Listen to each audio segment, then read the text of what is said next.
Dear Lord, we come before you tonight to do the work of calling of our water system on behalf of its members. A lot going on in the world, as usual.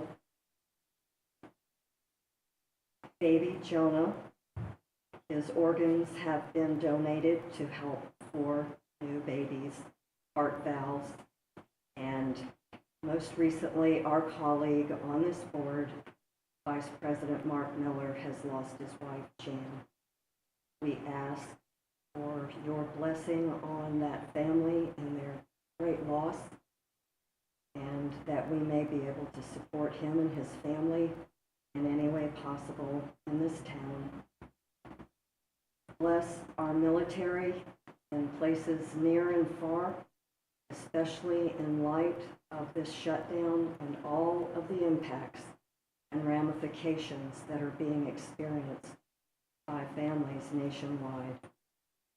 In Jesus' name, amen. Amen. All right, y'all ready? I pledge allegiance to the flag of the United States of America and to the republic for which it stands, one nation, under God, indivisible, with liberty and justice for all.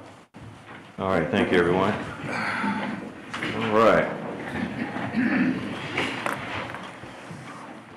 All right, so audio and video recorders are in use, and we just ask that folks please fill out the member form sign-up sheet to address the board.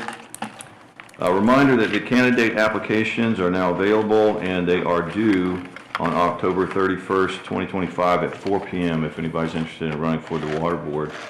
And I would encourage everyone that cares about this community and cares about the direction of this water board, that has integrity, please sign up and run for the water board. We need good people on this board that really care about this community and are not self-serving, but that want to donate some time to make sure this company continues to do what it's doing now and take care of all the members in this community. So I encourage anybody to do that, please.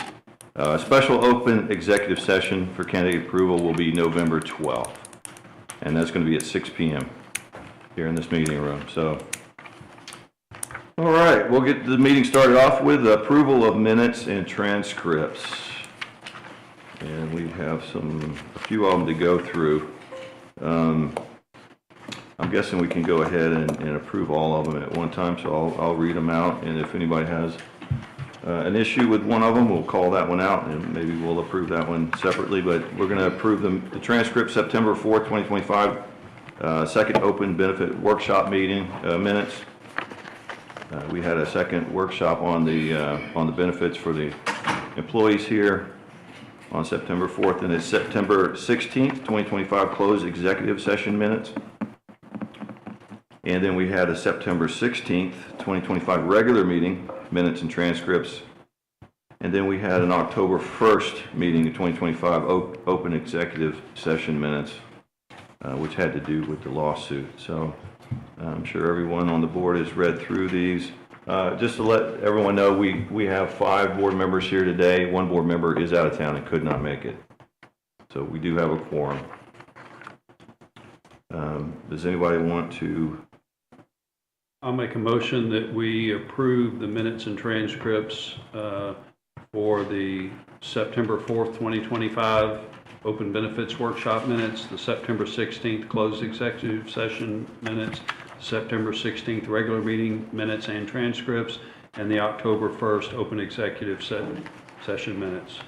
I'll second that motion, and any issues that we had with these minutes, we got our responses in, and those were corrected. All right, awesome.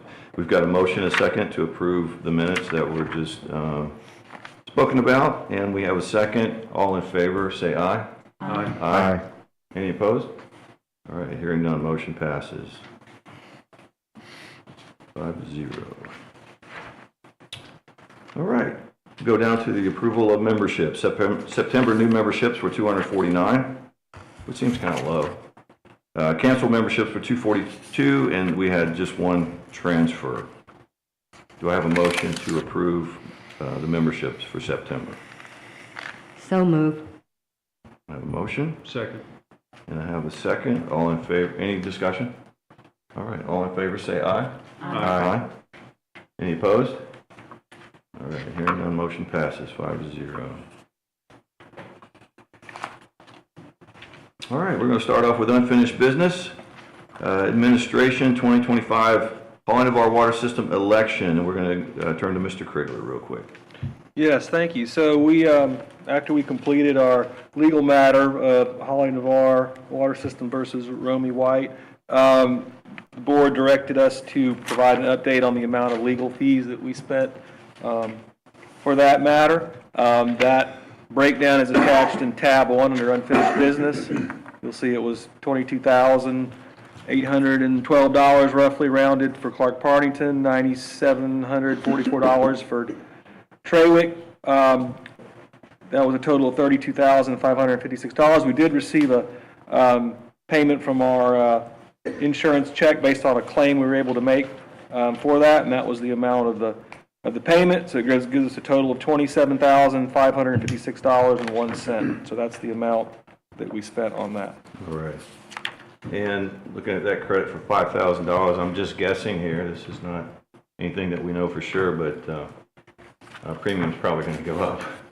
I'm sure they'll consider that when they consider everything else. That's Yeah, correct. our premium is going to go up more than that $5,000 they gave us, right, Bill? So, which helps us, I suppose. But all right, we have Mr. Don Linnell wants to say something real quick about this. I didn't mean to interrupt. Jeff, was Jeff You're done? fine. Done. Okay, yeah, Don Linnell, 2586 Second Court. I'm hoping you can answer a question if you're allowed or if it's true, but I, for one, have heard rumors that Ms. White had appealed and the judge had threw it out, but I can't find anything on the internet. I can't find anything in the court system. So are you allowed to enlighten us, or at least me?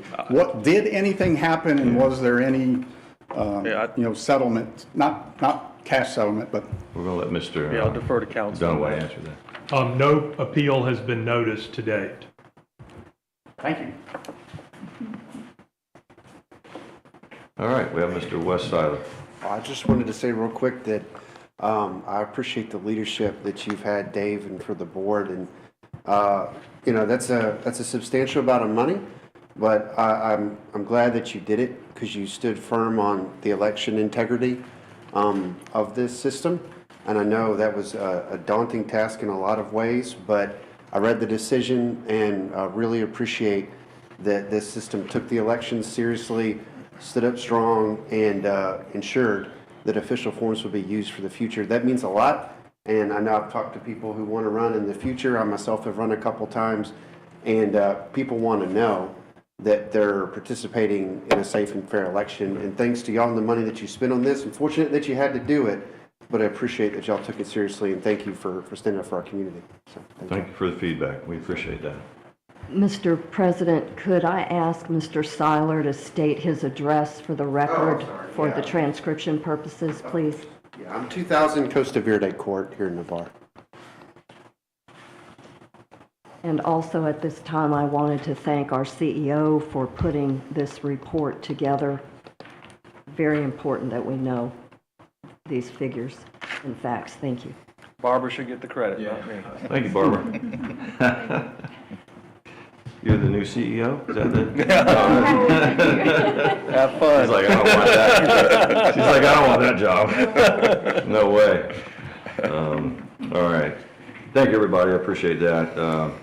Next item on the agenda is the BOD update, bad debt collection. Ms. Carmen Reynolds. So before we get this started, I just wanted to say that every member of the board absolutely gets a voice, and we want to hear your thoughts. I mean, people run for the board for different reasons. I think I've already explained the reason I ran for the board. Ms. Reynolds has been instrumental in a lot of environmental issues in this area. She's very concerned with this area, and we appreciate the fact that she spent the time, the energy, the research to put these next two presentations together. So we're gonna sit through them and listen to these presentations and see where they go. But I've seen them already, and we're very impressed. So we're gonna turn this over to Ms. Carmen Reynolds. Thank you, Mr. President. I hope everyone can hear me, and this will be a very short presentation, and for those of you out in the audience, I used to sit on the other side of this dais, and when the board and the CEO and the staff was talking, all the words, I'm sure other members didn't understand, but with these visuals, hopefully, you can see what we're doing and understand it. Since 1996, and now we're in 2005, we've had some recurring unpaid debt. And in fact, it's over $500,000, and the recovered amount is on the left, which is only about 16.9% of the unrecovered amount. The industry standard is 20 to 30%. So I'm up here to help the staff to better protect the water system, ultimately the members. And these pictures help me understand where we are and where we could possibly go. And this is a pie chart that says 83% of the debt since 1996 it has been unrecovered. What is the impact of that? Well, it prevents us from doing things that we could really necessarily do, like the capital improvements projects that are needed, keeping rates stable, emergency repairs, building up cash reserves, and ultimately we need some recovery potential, and that's where the trajectory should lie. And we want to be fair to all the members, so right now an unrecovered debt puts a burden on the paying members and violates the equity principle. Workload for the staff, we want to minimize that. So why could a collection agency not do this work? We don't want to be a part of a bad PR, that we are maybe predatory or anything like that. And conversely, there is a benefit to this because there's no pay-in costs unless recovery is made. The industry standard, as I said, goes with collection agencies. The recovery rates run between 20 and 50%. And then unrecovered debt after that could be sold for pennies on the dollar to a debt sale company. All of those ideas of which we're going to make available to the staff. There is a federal law called the Fair Debt Collection Processing Act, and in Florida it only allows it only allows you to go back 5 years. That's called the SOL, the statute of limitations. So if we were to be conservative and go back 4 years of our unrecovered debt, that's almost $90,000 of unrecovered debt for the past 4 years that could be obtainable after we do some internal procedures, and these are just suggested ideas to get a handle on that we may currently not be doing. So these are ideas for the staff. The recovery strategy entails a two-part approach. First of all, to go to a collection agency that is well-known and it would be fair, no recovery, no payment, and secondly, after we assess that, pass it on to pennies on the dollar, a company.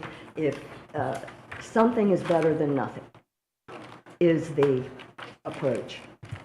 These are some of the top recommended collection agencies, so some of this staff work is already done for the staff, and The Empire Collection Agency at the bottom has been very proactive. They've been coordinating and calling and answering questions, some of which came up at the last meeting, which I watched at midnight after my surgery because I couldn't sleep on the pain medication.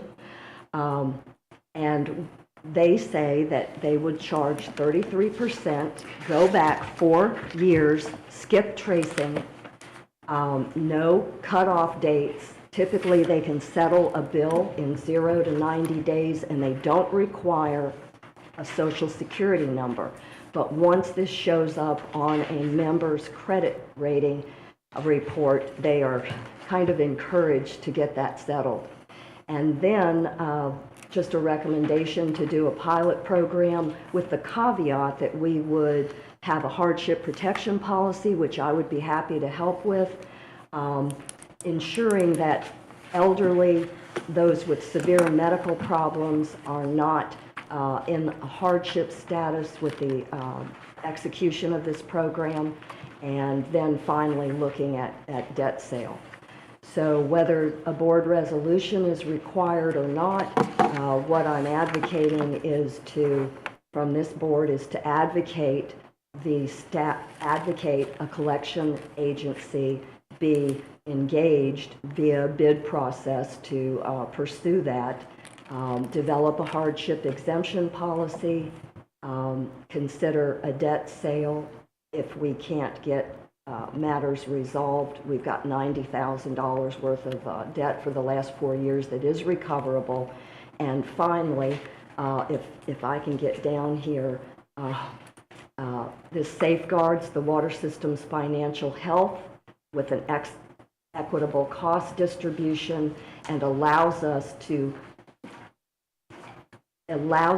preserve stable rates, capital improvement cost that we can't currently afford, put money in reserves maybe, and emergency repairs. It could facilitate all of that. Had we addressed this before, maybe we'd be further along, but we have to start somewhere. And I prepared a little PR spot for the press in the event that we get to the execution phase, so that they understand that we're really looking at this to save members money and to keep this water system solvent. And that was the little poster that I designed. Thank you, Mr. President. All right. Thank you so much, Ms. Reynolds. Carmen makes a lot of really good points, and this is something that, since I've been on the board, I'm almost 3 years now, we really haven't even discussed this at all. So she was looking through the budget, noticed this, and I think it's a great point. I'm not a fan of collection agencies, but at this situation, I would have no problem. There's a reason for them, right? I mean, people just skip town, they don't pay, and it seems like the only way that we get our money back is when they move back into town, right? Right. We add their debt back onto the next bill that we open back up for them. So I'd like to hear the other board members' thoughts, and maybe it doesn't call for it in the meeting agenda, but maybe we ask those 4 agencies that she reached out to come and do a presentation for us.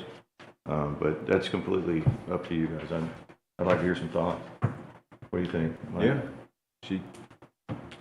I feel like since it is free, that we need to go ahead and take advantage of it. But I do want to say that the bad debt is not as bad as what it sounds, because when you look at ourselves and the ratio, it's the ratio of ourselves to our debt, our bad debt, is only 2% for 1 year. That was last year. And so anything that's 3% or more, that is considered extreme. So really, but when you go back and you take that length of time, of course it's going to add up and look like it's a lot of bad debt.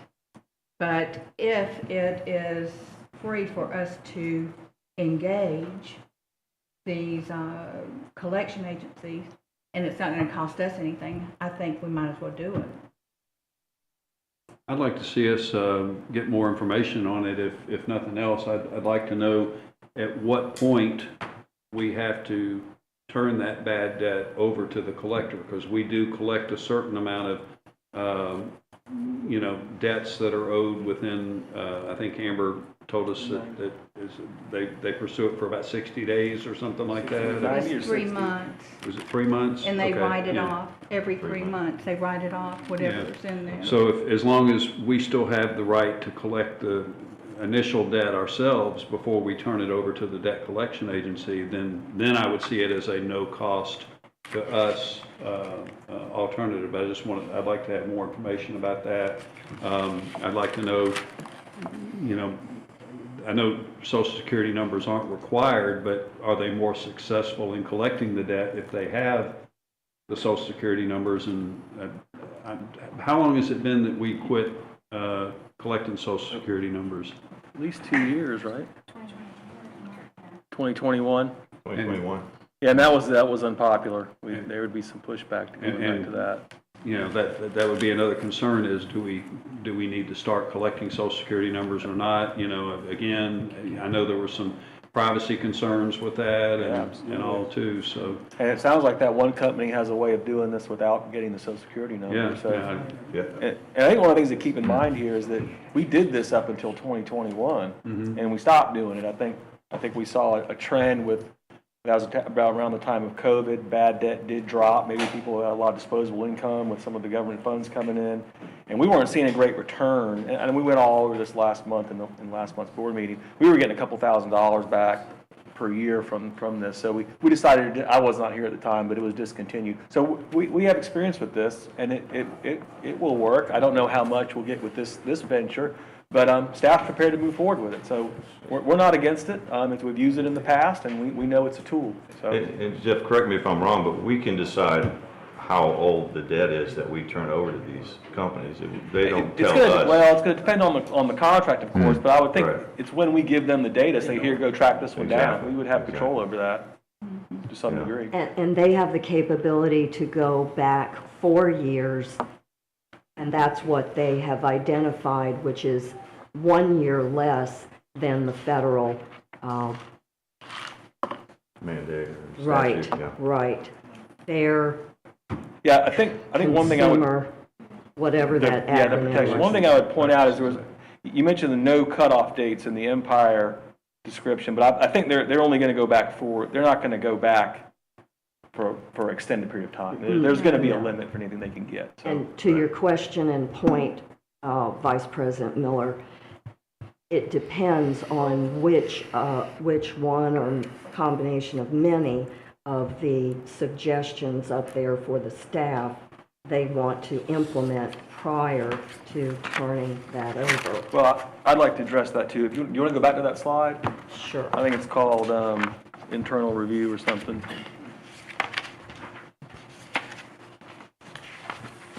Recommended internal debt review. Oh, you want? Yeah, do you want to go back to that? Okay, hang on.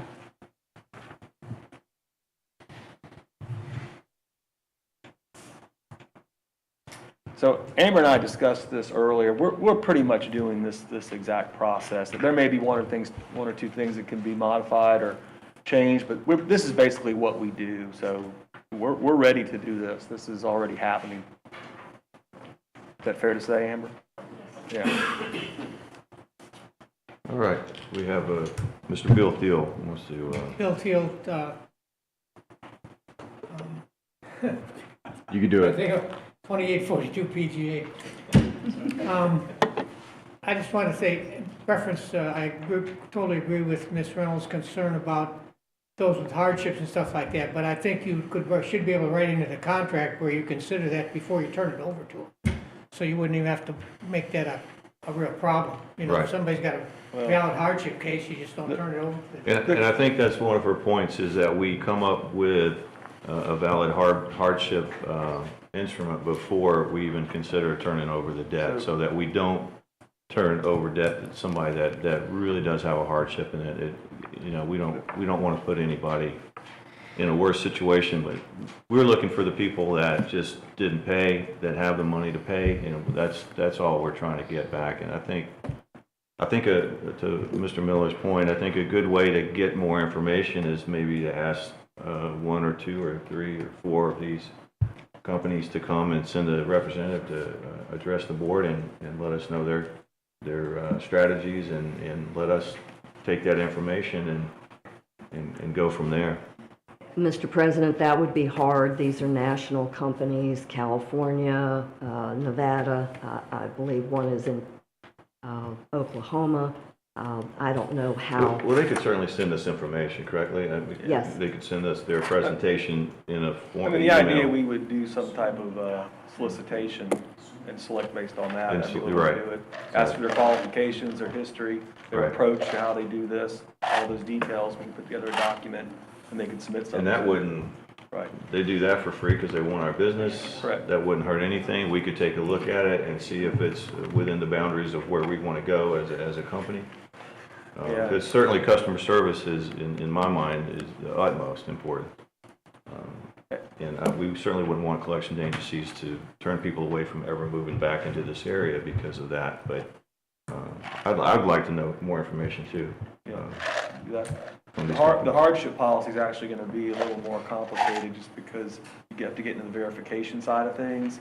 That plays into staff time, and what we found is when you have issues with non-pays and late bills, you get a lot of hardship cases. Right. So it brings in fairness issues and how do you prove it, how do you document it.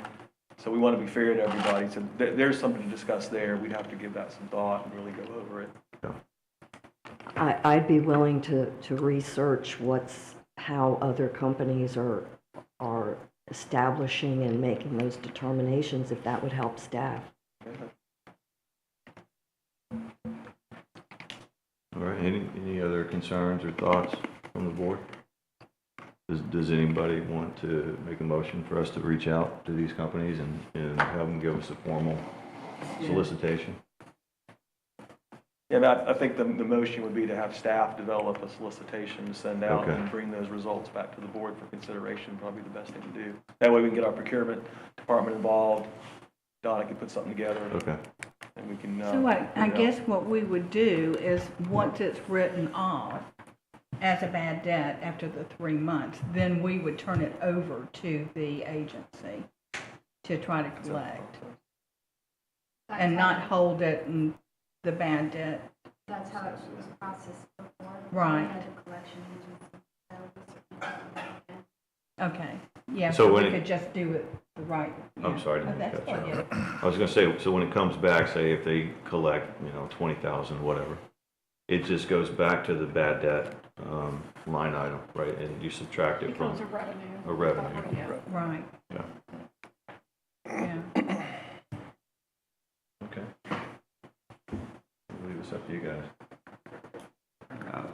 I'll make that motion that we direct staff to solicit some proposals from debt collection agencies and bring that information back to the board.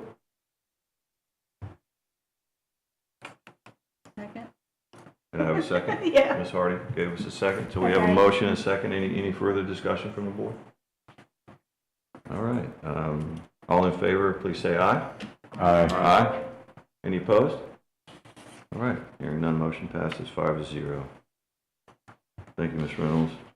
And this one, we're going to move on to one more presentation from Ms. Reynolds, and this is going to be presentation on the club at Hidden Creek. Thank you, Mr. President. And real quick, before we start, I just wanted to say this, that back in 2024, on September 5th, the board approved a motion to table any further discussion or action regarding the sale of the club at Hidden Creek Golf Course until 60 days after the Santa Rosa Regional Reuse Project becomes operational.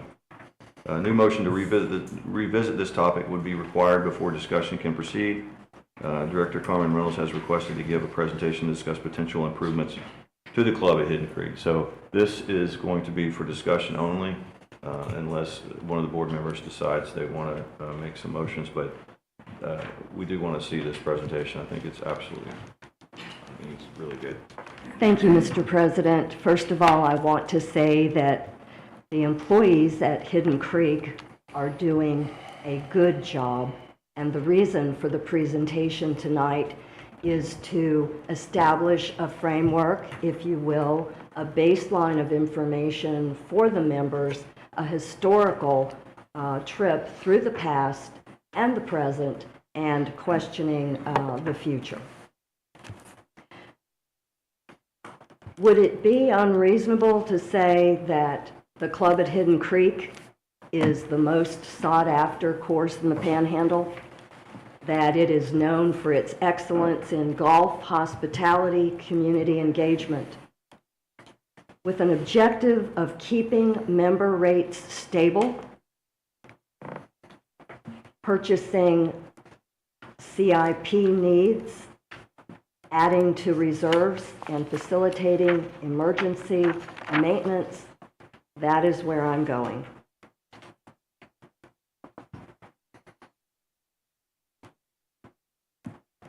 The vision, a future vision, could be the top course in the Panhandle and beyond. Stability for rates through revenue generation, while we preserve a community asset and the amenities for our guests, our residents, and our visitors, with the ultimate objective of retaining those spray fields for effluent disposal. I was surprised to research this legacy of the past, which many may not even know about. In 2015, the News Journal named the club at Hidden Creek the best golf course in Northwest Florida. It is a Ron Garl design with a championship par 72 course spanning over 6,800 yards of terrain known for its excellent conditions and layout. It is possessive of manicured greens, and the Golf Digest designated it with a 4.5-star rating in that year, 2015. In fact, it was the former host of U.S. Open qualifying rounds. How prestigious.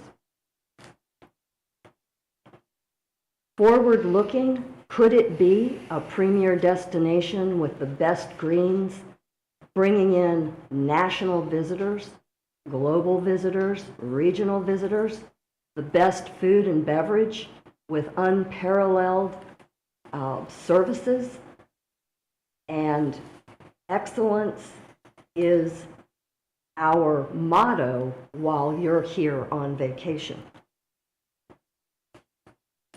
The brand is synchronous with excellence, attracting national golfers to the Panhandle with regional recognition. What would be needed to get there? Celebrity golf events, high-profile folks, top-tier food and beverage, special event hosting, being the hub, junior golf program, developing the next generation of golfers. There are women here that play golf. I've talked to many of them in the last few weeks. They're asking me why there's no Ladies Golf Association. Increase memberships. Make being a member of the club at Hidden Creek cool, and increase range play for residents, students, families, and guests. We know some of these faces: Boo Weekly, Joe Durant. Most of them live around here. In fact, I'm told one of them takes his daughter out to the driving range frequently, and he's out there a lot.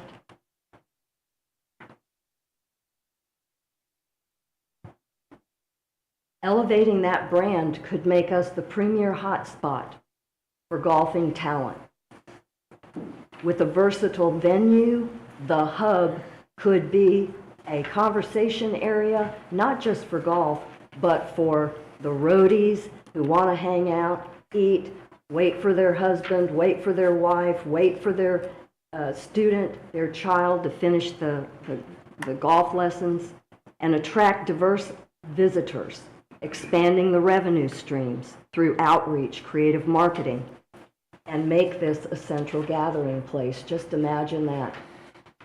For example, what would happen if Seville Quarter came in here and helped with a top-tier food and beverage program? They're well known for their food. In fact, people would come just for the food.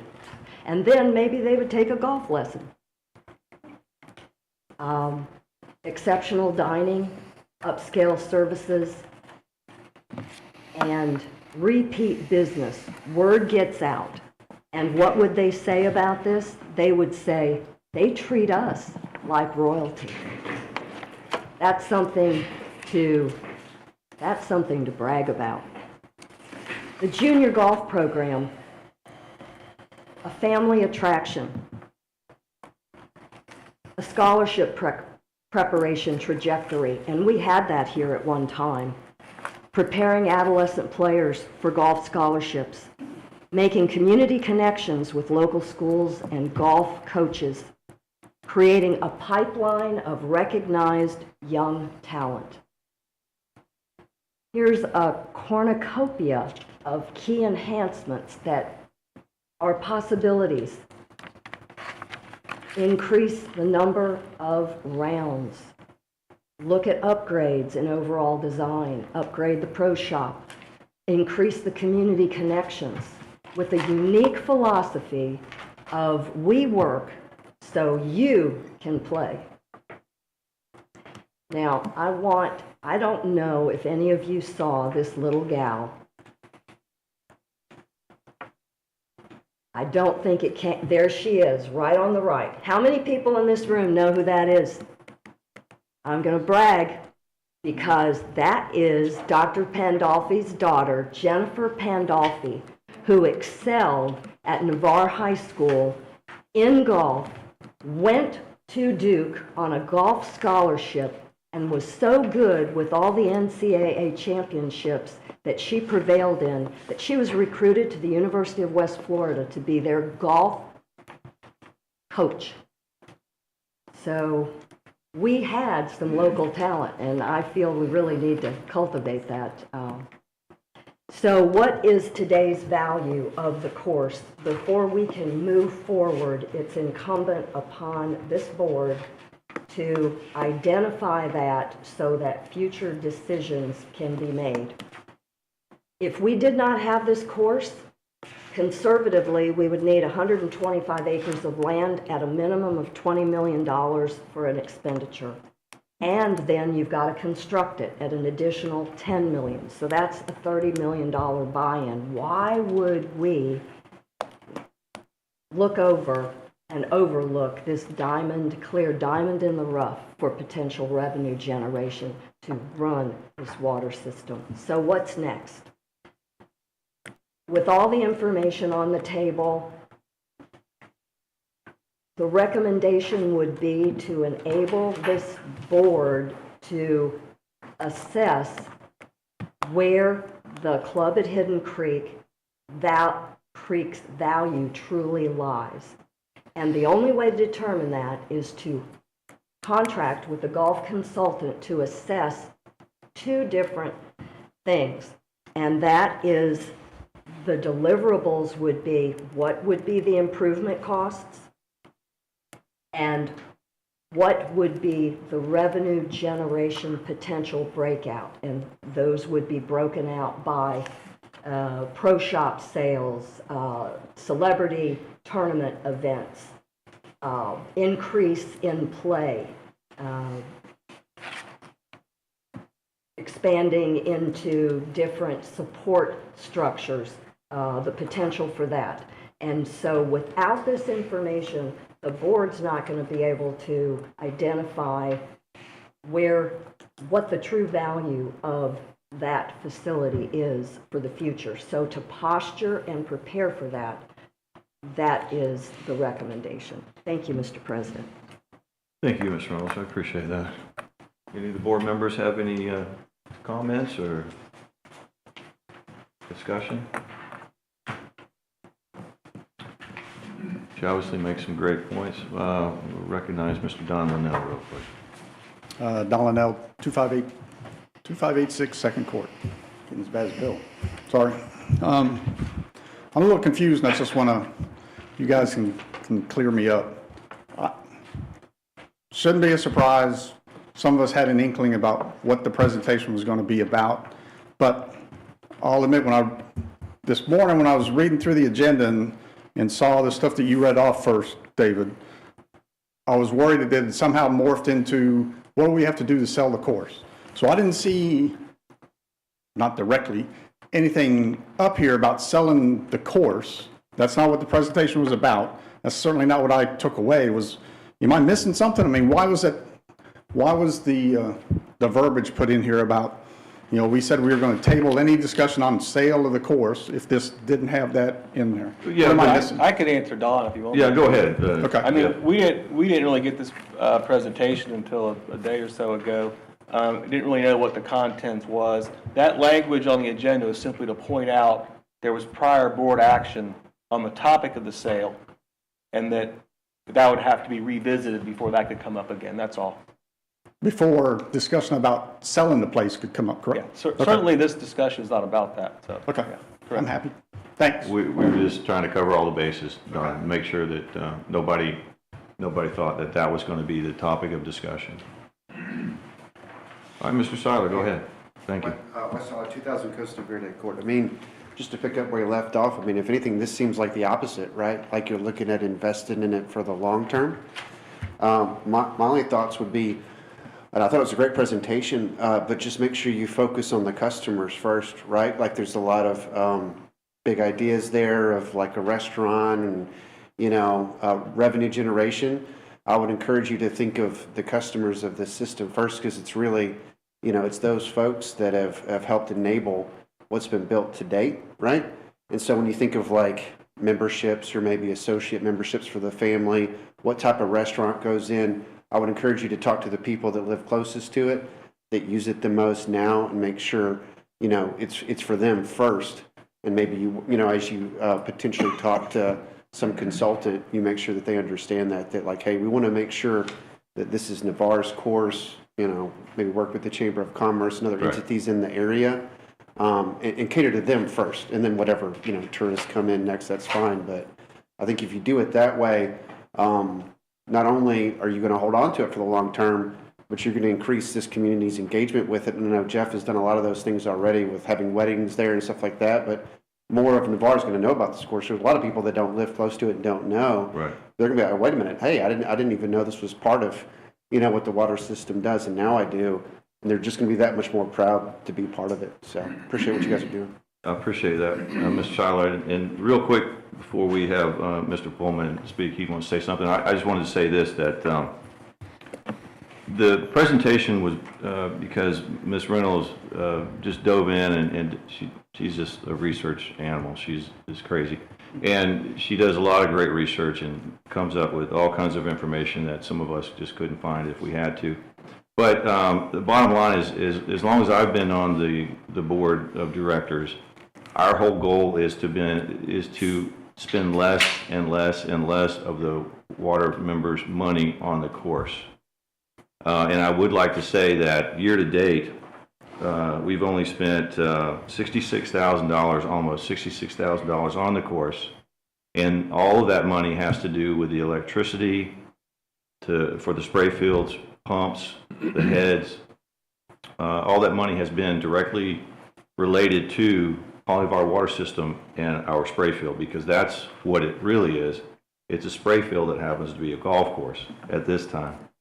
Some of the improvements, some of the things that Ms. Reynolds is talking about, the ultimate goal would to be have the golf course make enough money to turn their profit around and spend it on these things.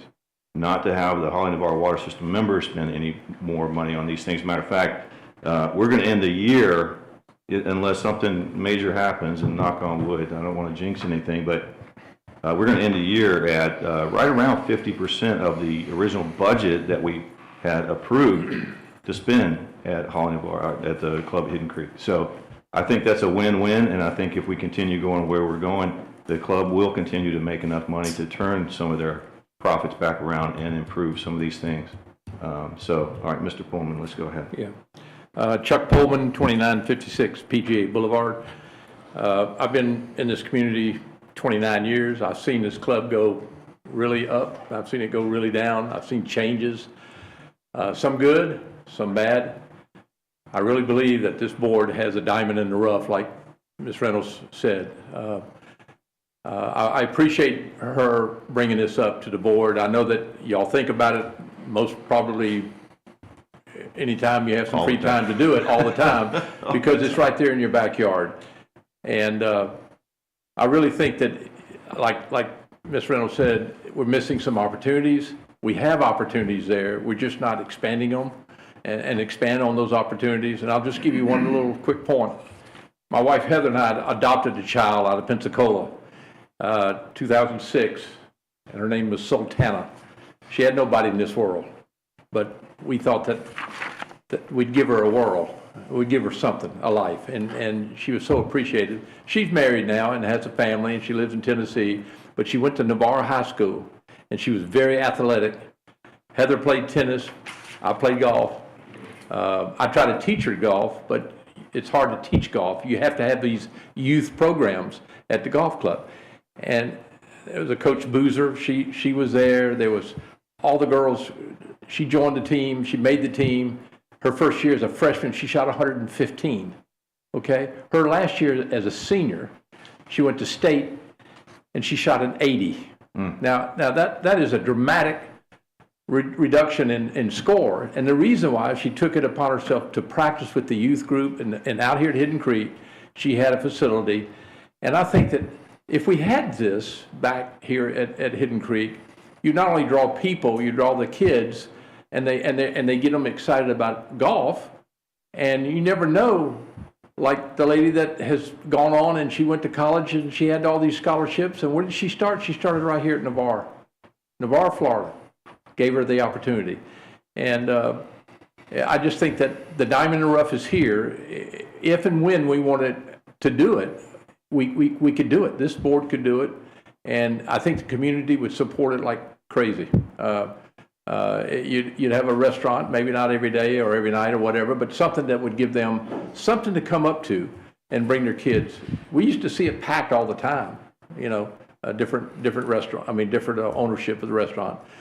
And I know there's a lot of information that you have to go back and forth when you lease something and all that, or if they buy it or whatever, but that can be worked out. Just think about it. Think what we can do with it. And I know Mr. Krigler said that we're not going to do anything until the RIBS project is finished and all that, and he can bring it up again. I just think it could be done, and I think it would bring a lot of validity to this community and bring the community together to have something to go to. It's right around our back door. It's at our back door, and there's a lot to draw from Holly by the Sea. So I commend Ms. Reynolds bringing it up to the board. I know you're not voting on anything about it today, but please, it's very important that we look at what we could do in the future with that club. I don't want it sold. I live on the golf course. You know, I don't want it sold. That's just my opinion. There may be other opinions out there that want to sell it, but I think you do have a diamond in the rough. Thank you. Thank you. Appreciate that. And I Mr. Thiel? just want to, Bill Teal, 2842, I just want to make sure that, put it on the record of what the club has really been contributing to the membership to Holly Navarre Water System since 2020. Because I've been on the board since then, and there was a study done. We asked them to do a study to see how much it would cost if the golf course was not there operating. And it would cost the Holly Navarre Water System over $326,000, isn't that right, Mr. Phillips? And that was in 2024 dollars or something like that. So you brought up that this year they've only paid $66,000. So that's a net benefit of over $280,000, excuse me for my math in public, that the members are receiving because of the golf course operation. And they've been, since 2020, they've been in the black as far as being an asset instead of a liability. And a lot of people in the community over the years have thought it was club has been a liability, and it's not been. So, and now they're making some pretty good money. I think this year they're making, every year they've gotten better and better and better. plowing that back into the course, and also, they can also, at some point, they'll be able to pick up all those costs. It won't cost you nothing, so then you'll be saving the membership $300,000 a year, and that ain't chump change. I agree. I have something I want to say. All right, Ms. Hardy? A few weeks ago, talking about Hidden Creek and the youth, I had a vice principal from middle school contact me and asked me why Hidden Creek does not support the youth groups. And it had to do with the golf, the girls' golf team. And they have had a really hard time getting out there to play golf or to practice. It's only 9 holes. And she said that they wanted to charge them $60-something every time they went out there to practice, and they practiced, 2 times a week. And they tried to discuss this with the gentleman there. So I want to stop right here. We're not going to take any individual situations right now. That's not appropriate this time. That's something that we can work out between the CEO and the club leadership and the board. That's not anything we need to get into right now. All right, Mr. Reynolds. Yes, Mr. President, I wanted to address Mr. Seiler's comments. I wanted to assure you that the members' best interests were one of the focuses of this presentation, to keep the rates stable. And then secondly, I wanted to let everyone know that Mr. Krigler and his operations maintenance head, I believe the two of them are working to get an energy audit for the spray fields and comprehensive overlook of all of this, and that's coming down the pike, right, Mr. Krigler? They're certainly looking at the wastewater treatment plant first. That's right. Oh, okay. And I know that the spray fields are costly, but is there any possibility that part of that discussion could be asking them if solar would be applicable to those spray fields, Mr. Krigler?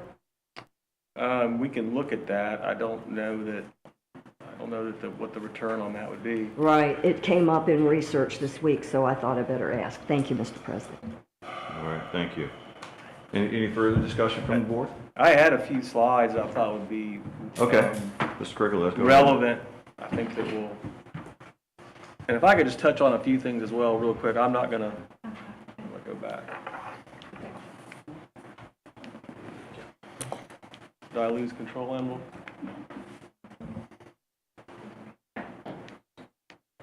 Well,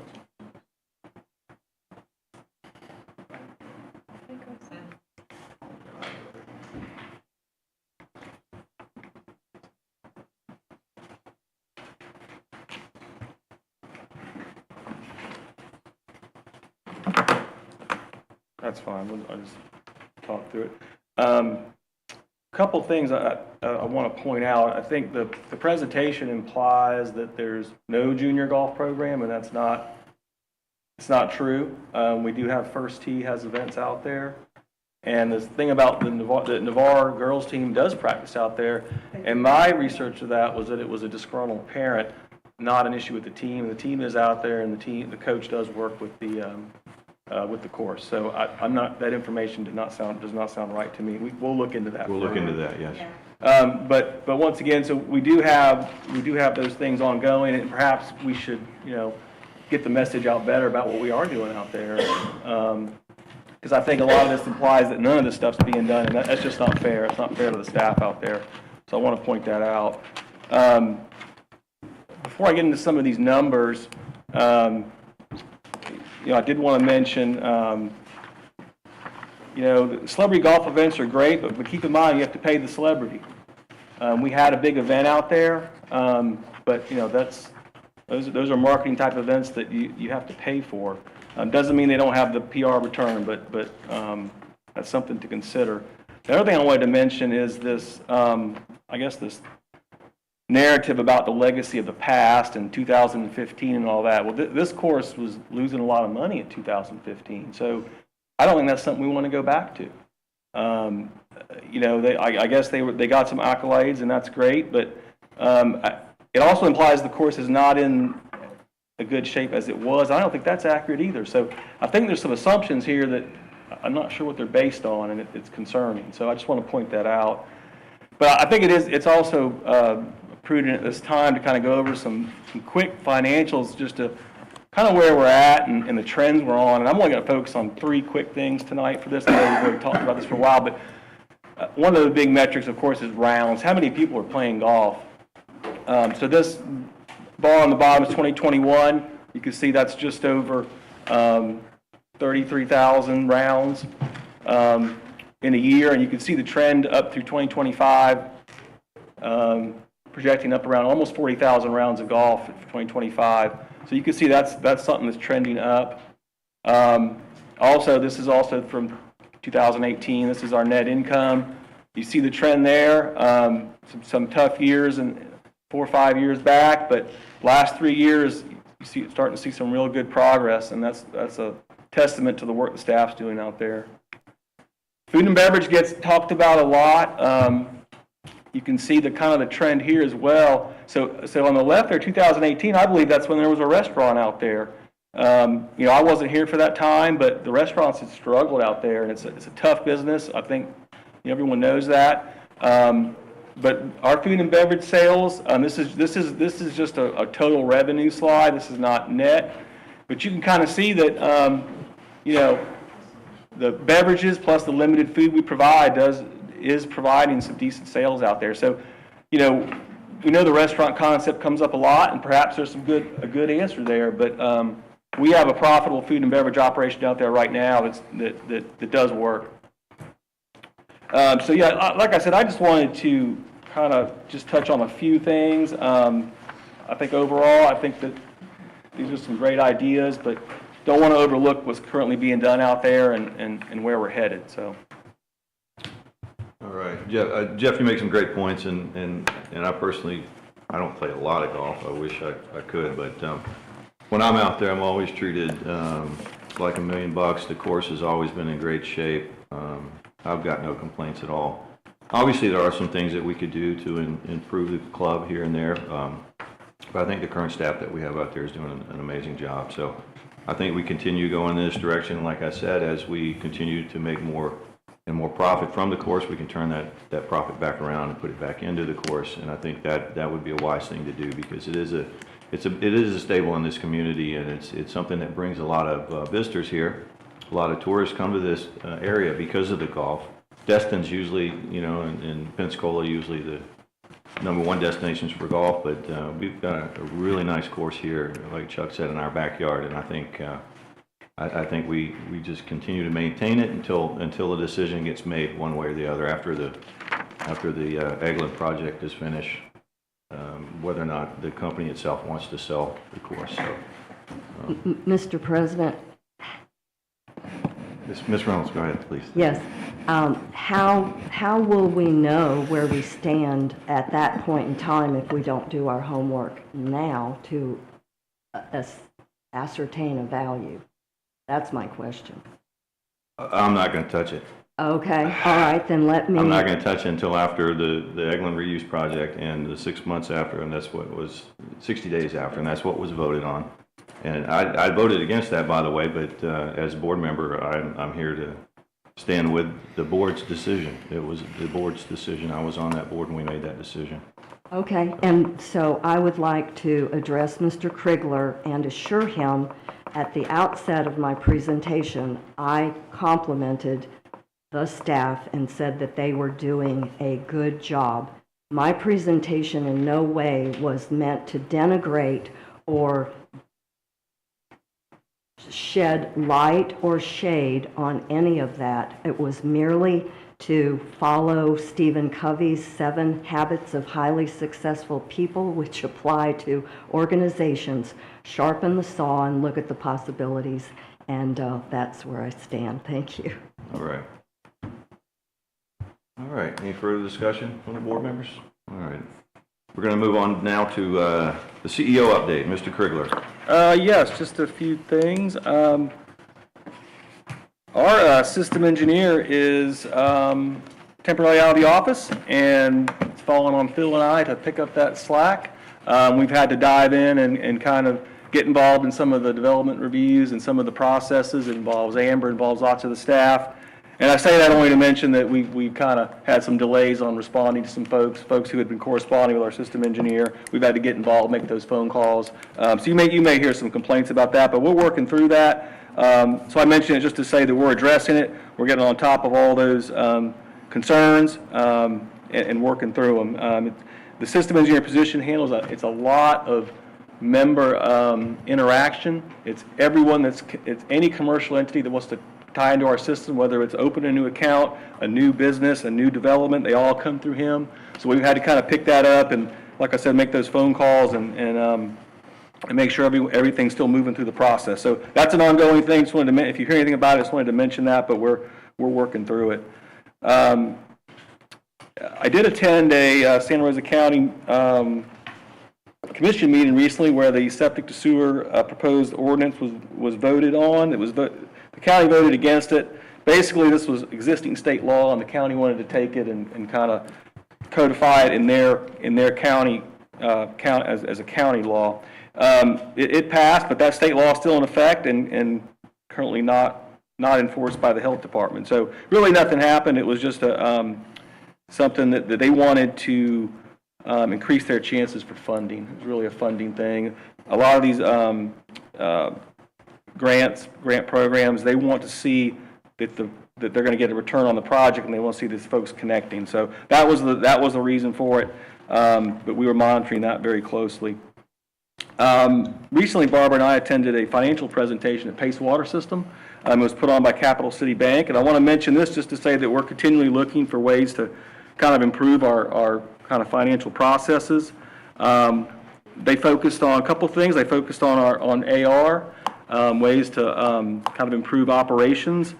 One of the other items they mentioned was getting rid of, I know y'all see the checks we sign all the time, moving more to credit cards and online payments as a way to streamline processes. And then they did a presentation on investment options and things like that. So once again, we try to do stuff like that to always kind of, always try to improve, especially on the financial side of things. Let's see. That's all I have for CO update. Thanks. All right. Item number 2 under new business, we're going to go to director's update. Ms. Pam Hardy, you got the finance committee update. Okay, I'll be presenting tonight for myself and Mark, since he was unable to attend the finance committee meeting. We had met Thursday, October the 16th, last Thursday, and we reviewed the financial reports for August concerning the capital improvement project, as well as comparison between the budget and operating and maintenance expenses. August water and wastewater systems capacity fees are slightly down from the previous year.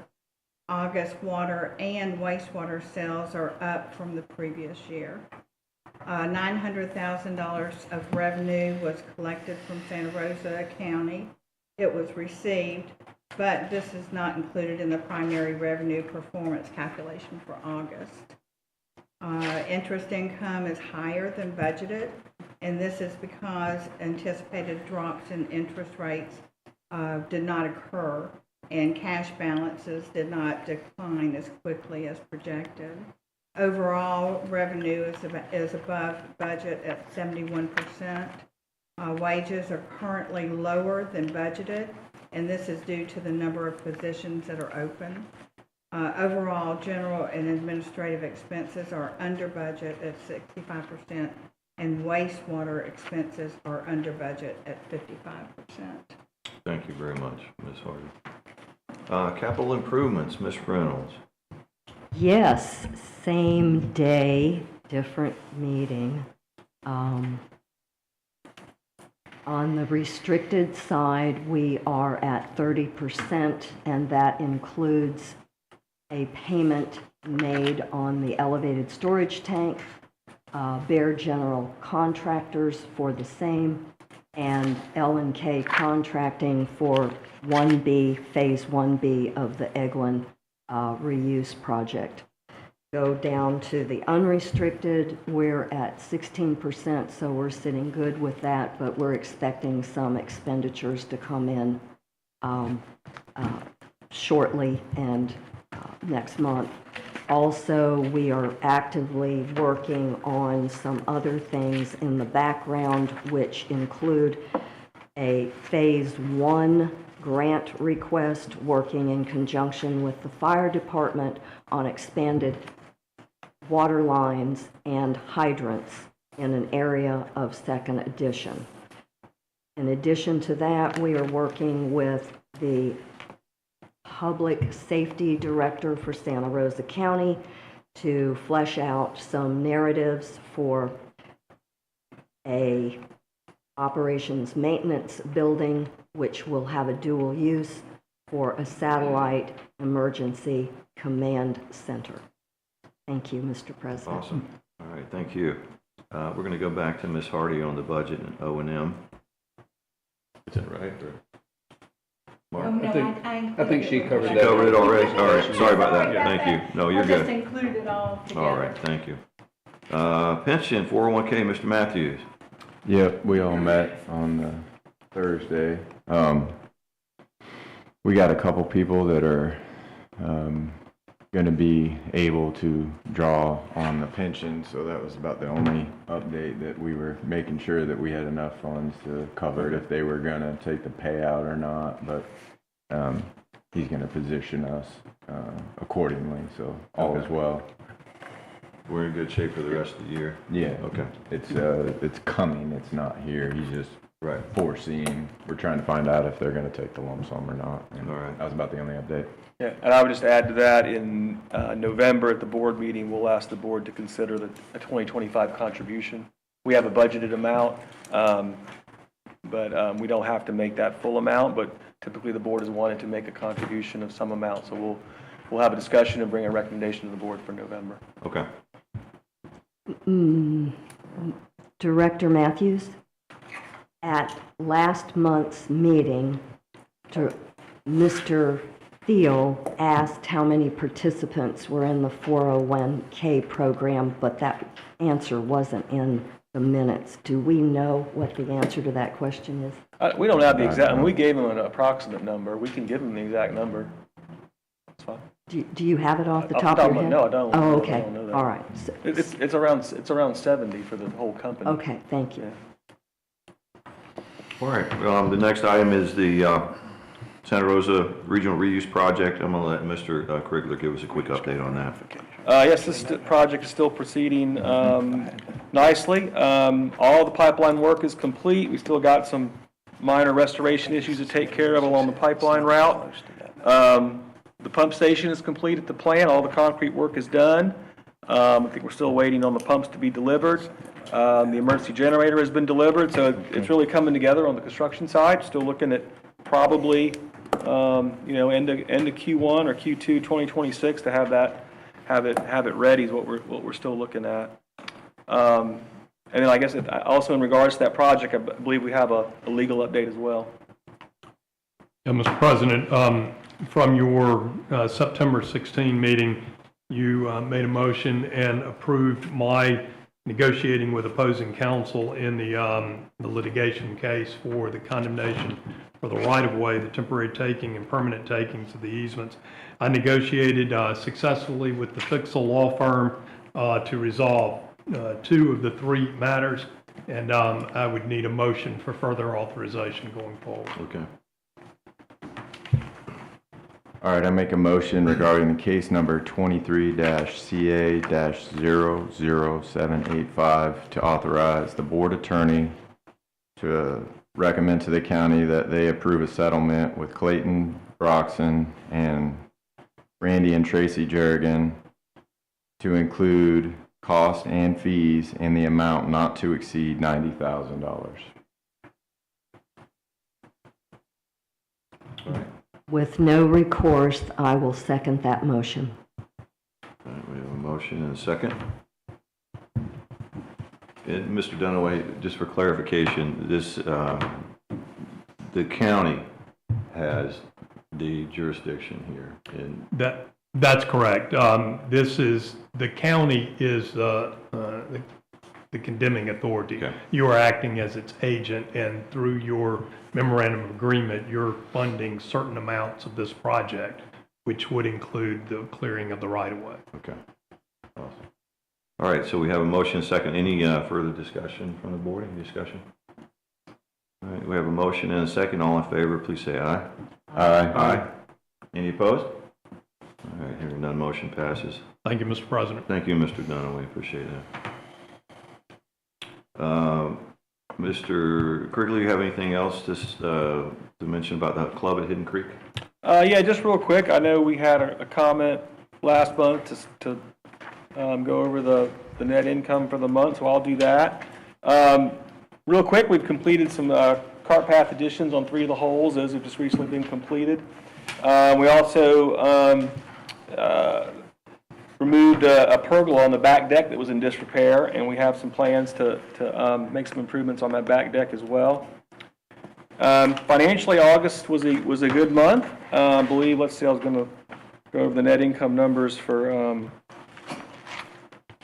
August. It looks like for the month we were at $51,551 net income, and year-to-date $335,576.47 for through August for the year.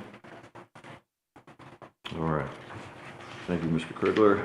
And we're going to move on to the Fairpoint Regional Utility System. Again, Mr. Kriegler. So this might be the best news. Our operations staff found a leak on the Fairpoint main transmission main. They kind of found it just through watching the data and looking and indicating the numbers weren't right. So we sent the crews out in the field. Last week they found a leak on the main just south of the Yellow River, right off of Highway 87, down in almost off the embankment when you come off the bridge. And we were really concerned this was going to potentially become a major leak. And it was, we didn't lose pressure. We were still providing water, but we were concerned that this thing could go at any moment. And as you know from last Christmas, that's it. The pipeline's off, and the systems are operating off their wells and their emergency plans. So we mobilized an emergency contractor out there. He set up. He dug down on it on Monday, and he found a small valve that was on top of one of what we call our pigging stations, which is an access vault essentially for putting in a large cleaning the pipeline. And we were able to easily access it, fix it, and that repair was done Monday afternoon, and it was turned back on. So we were only down for probably 6 to 8 hours. And our contractor at PCC did a great job. Clinton's group did a great job. So it was really the best case scenario, because everyone remembers last time we were out for more. I think it was like 21 days. Yeah. Caused a lot of issues. But this one really turned out as best case scenario. And once again, the operations staff did a great job. So that was the highlight for Fairpoint this month. All right. When Clinton comes back in, we should give him a round of applause. He won't know He what missed the the heck's best going part. on. Credit, you know? He was out there all day.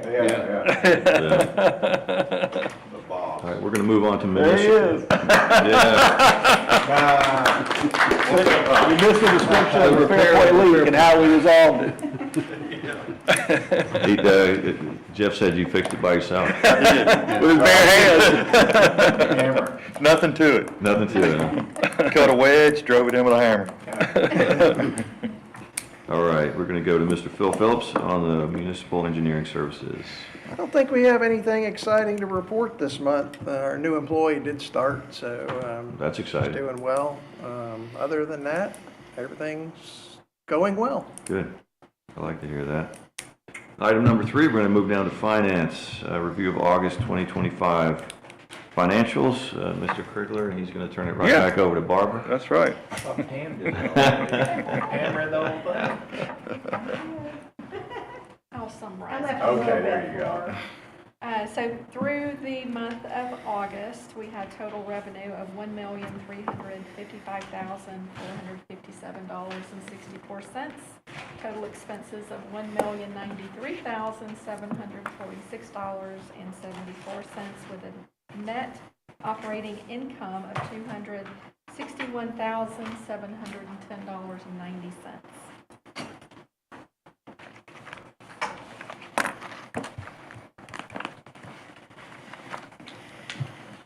I didn't have a question about August, but I was looking at our graphs and I noticed that there was a pretty big spike in revenue for July. That was the 900,000 from Santa Rosa County that Pam had reported on. Okay, That was for July. okay. And that's counted as revenue? It is Yeah. counted as revenue. Okay, thank you. All right. I'm sure all the board members have had a chance to go through the financials. Do I have a motion to approve the August 2025 financial statements? So moved. All right, Mr. Miller? Second. And Mr. Matthews has a second. Any further discussion from the board? All in favor, say aye. Aye. Aye. Any opposed? All right, hearing none, motion passes. Thank you. Down to item number 4, Line of our water system tax returns.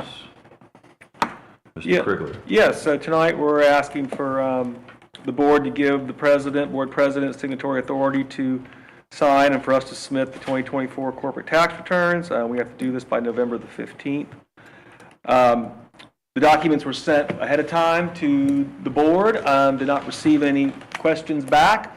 But we can certainly answer any questions tonight if we can. If not, we can reach back out to Warren Averett if need be and provide that answer. I know there's a lot of information in there. But we reviewed it, and Warren Averett typically does a good job putting these together. So we're asking for authority on that tonight. And I also have just a couple slides on taxes in general related to corporate taxes. I think is a timely discussion.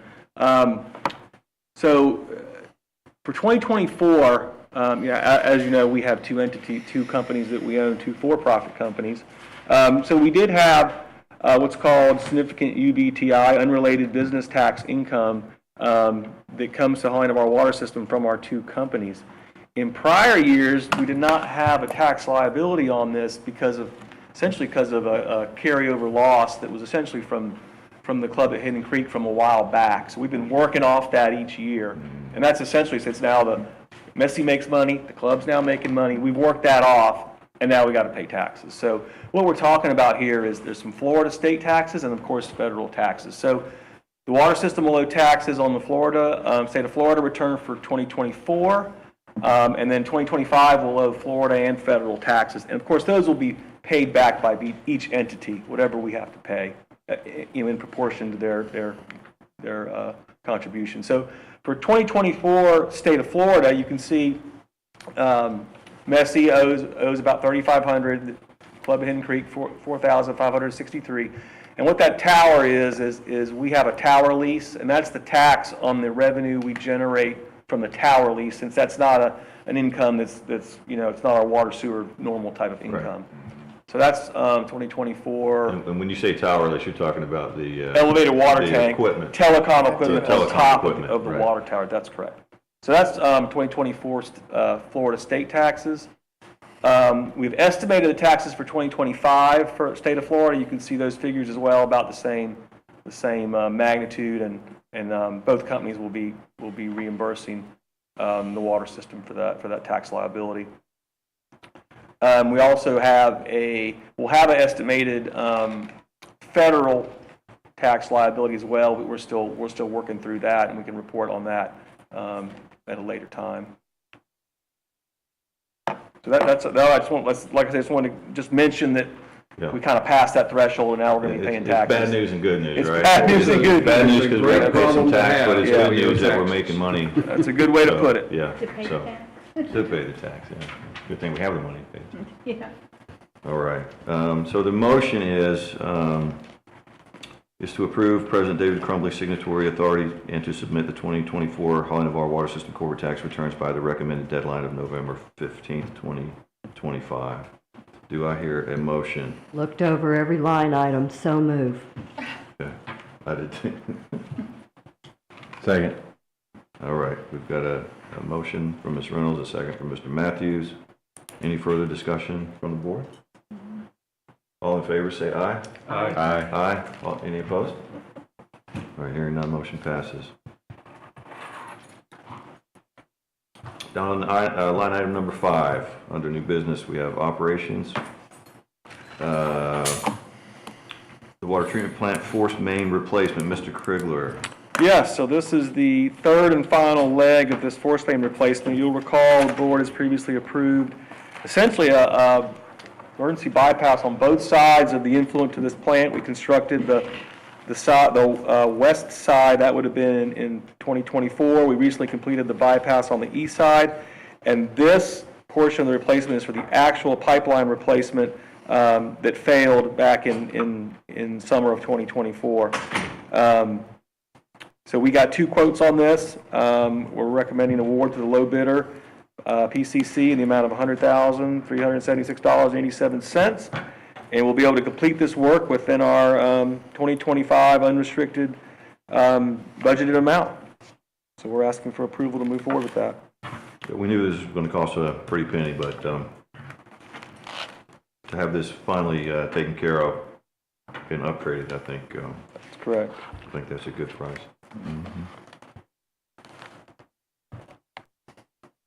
Does any board member have any comments, concerns, discussion? So the motion is, all right, Motion to approve here you go. the force main replacement to PCC in the amount of $100,376.87. Mr. Matthews, we have a motion. I'll second. Mr. Miller has a second. All in favor, say aye. Aye. Aye. Any opposed? All right, hearing none, motion passes. All right, we have another item here, number 6, the Club of Hidden Creek bulk chemical contract. Mr. Krigler. Yeah, we're bringing this to the board just because the total amount of this is over $25,000. You know, we spend a good bit on chemicals, fertilizers, et cetera, out there. Every year, it's a routine cost, happens every single month. What Haynes is able to do is work out with this particular provider essentially an early order. If we commit to buying, through next fall, we commit to buying that amount of chemical, we get a better deal on that. That's the $50,647.62. We make that in eight payment installments, but it does allow us some cost savings. So we're recommending doing that up front, and then of course just getting that expenditure approved by the board. Is Simplot is the company that we have been using for some time, correct? That's correct. We Okay. buy a lot. We do buy a lot from them. All right. How much is this saving us to, I believe it was on the order of around $5,000 to pre-order it.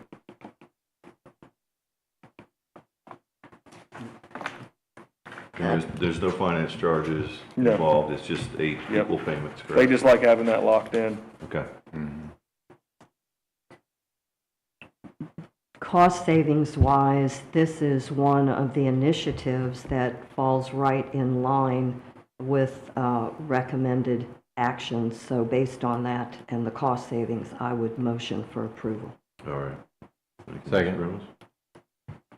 All right, Mr. Matthew has a second. Any further discussion or questions from the board? All right, so the motion is to approve the purchase of bulk chemicals from Simplot in the amount of $50,647.62 with 8 install payments of $6,330.95. All in favor, please say aye. Aye. Aye. Any opposed? All right, hearing none, motion passes. All right, so we're going to get to engineering. I think Mr. Phillips gave us his 2 cents and he just took off. I'm kidding. It wasn't quite like that. Hour and a half. But yeah. He ran it. He took off. So, Mr. Phillips, they do have a new engineer that started. That's great news because he's been looking for somebody for quite some time. So that's going to help them out tremendously. We're going to skip on down to the member forum portion. And a lot of you guys have already got up to the microphone and addressed the board. Is anybody else? I'm sorry. It's not on. We're going to talk about that at a different meeting, because we've got to hammer that out as far as how we're going to present it. Okay. So, member forum, anyone else in the audience want to address the board? Okay, I don't see anyone. So we're going to adjourn the meeting. Do I have a motion? Motion to adjourn. Second. And we have a second. All in favor, say aye. Aye. Aye.